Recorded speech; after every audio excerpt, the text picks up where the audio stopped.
Là, je clique sur ma première image. Je peux décider de faire directement le panorama zoom dessus.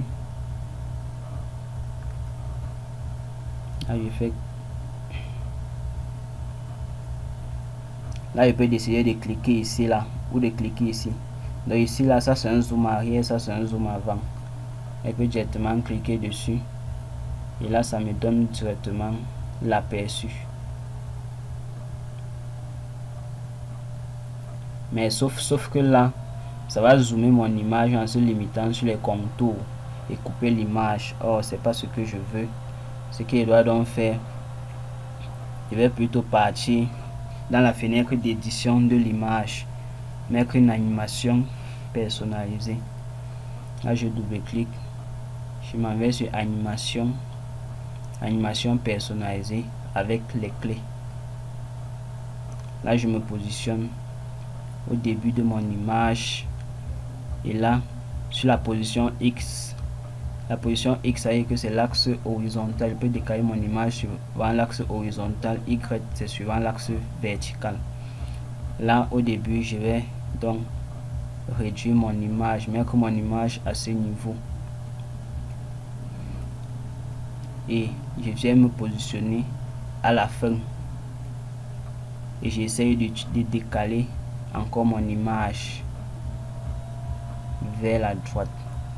Ça veut dire que lors de l'animation de mon image, vous devez voir juste ce décalage.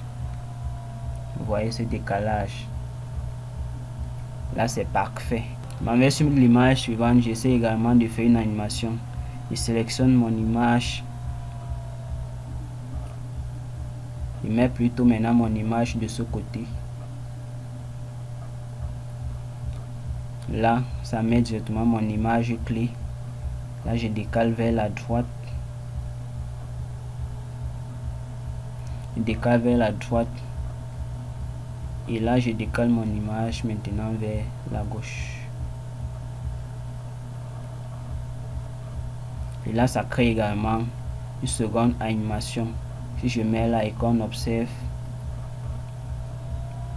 là j'ai mon image qui défile vers la droite. Le suivant vient dans le côté opposé.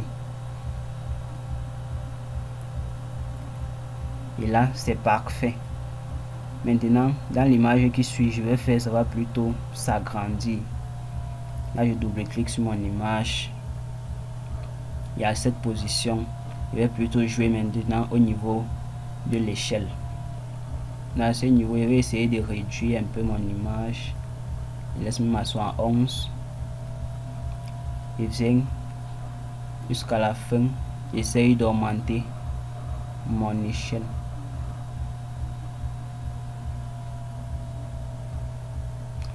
J'augmente, je laisse même à ce niveau. Et sur l'image qui suit, je vais plutôt faire reculer en arrière à ce niveau. Je vais plutôt zoomer bien à ce niveau. Et là, je décale au niveau de la fin de l'image. Là, je reviens sur mon échelle. Je remets à 100. Et là, on peut encore observer l'animation dès le début.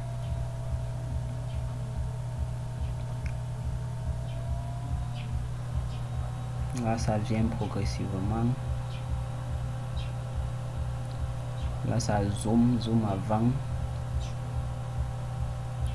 Et là, un zoom arrière. Là, vous voyez que l'animation est plutôt géniale. Puisque si on ne met pas les animations sur l'image, quand on sera sur l'image, comme sur cette dernière image dont je n'ai pas encore mis, l'image est immobile. Et là, ça n'attire pas, ça ne captive pas l'attention en fait de l'internaute dont tu veux captiver avec ta vidéo. Ça ne captive pas. Donc, ce qui fait les animations sont très importants lorsque vous faites un montage vidéo. Maintenant, nous allons donc mettre également une dernière animation de zoom sur cette image.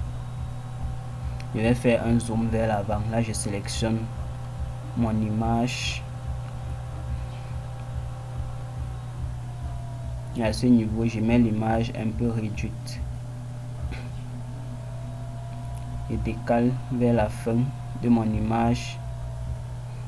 Et là, j'augmente l'échelle. Bon, j'augmente jusqu'à ce niveau. Et je laisse. Et si je reviens au début de mon montage pour qu'on ait déjà une prévisualisation du travail déjà effectué. Là, je clique sur Play.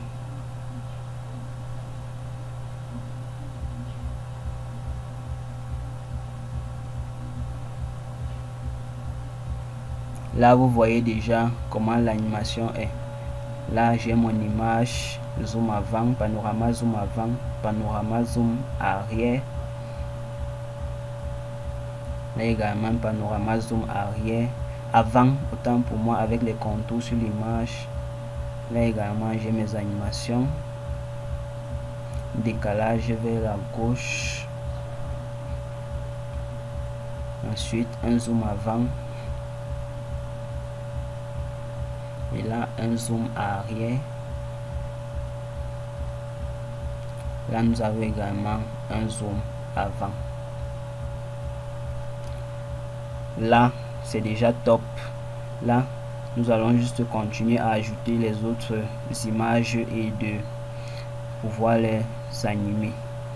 Là, vous voyez déjà que si, par exemple, lorsqu'on a mis cette animation décalage vers la droite, de la gauche vers la droite, et à ce niveau sur l'image qui suit on fait pareil.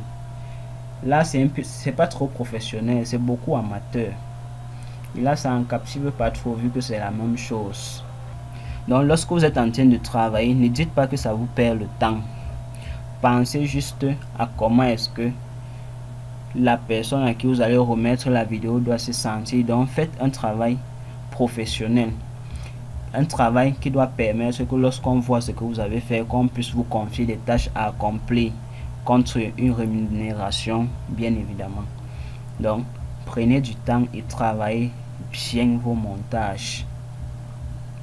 Donc, si déjà vous faites un montage et que ça ne vous plaît pas personnellement, c'est que même à la personne que le montage est destiné, lui-même, ça ne va pas lui plaire. Donc, prenez du temps, vous travaillez votre montage bien même. Donc c'est très important. Bon, là nous allons ajouter le reste des images.